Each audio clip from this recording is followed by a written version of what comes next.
What is up, guys? Welcome back to another video. Today we're doing some drift mods to Andy's E36. Now he's trying to make it out to a drift event here in a couple weeks, and there's a few things we need to go over on the car so he'll be ready for the event. This is his car here. It's a 1993, I believe, 325 IS.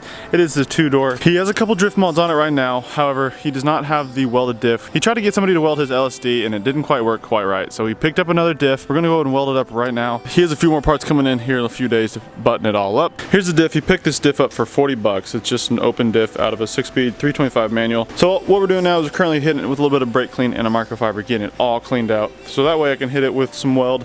And pretty much what we're gonna do is just fill these spider gears up right in here.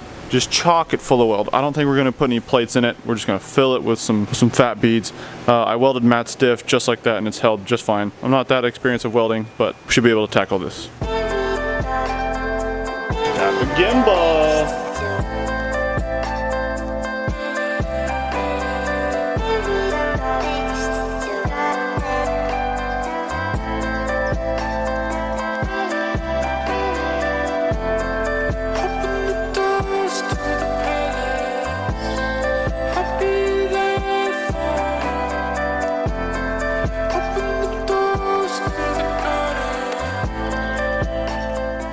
Get this little weld ski boy over here. After cleaning out some brake cleaner and a microfiber, we went ahead and did brake clean one more time along with blowing it out with some compressed air. Then we're going to start laying some beads on this thing, and hopefully we'll be able to pull his diff tonight. We'll have to get the S13 and my E36 out to get his up on the lift and pull the diff real fast. Oh, just take a look at that. Good welds. Good enough welds. Alrighty, we gave him the weld some time to cool off. It is all cool now. We're gonna go ahead and take a little bit of a brush and hit some of this loose stuff because there is some splatter kind of throughout the diff.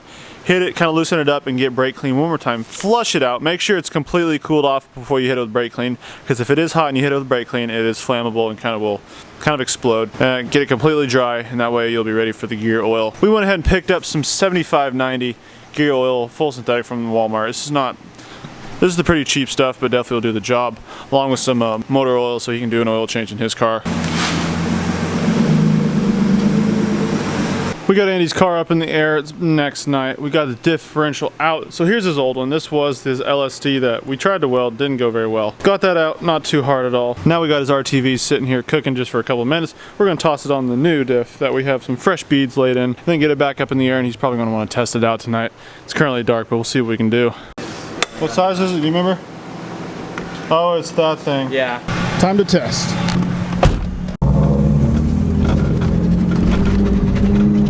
Oh, yes. Some of the skips for you? How should I?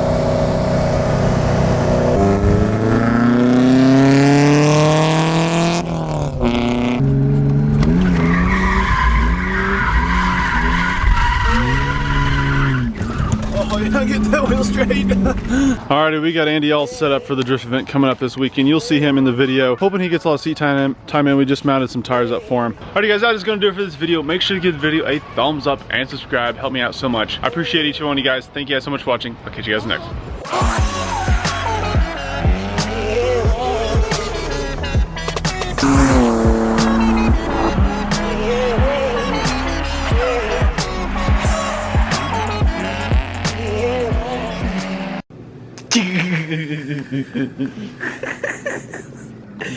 Let's look through the glasses. I'm trying to see it. Let me see it. Look good?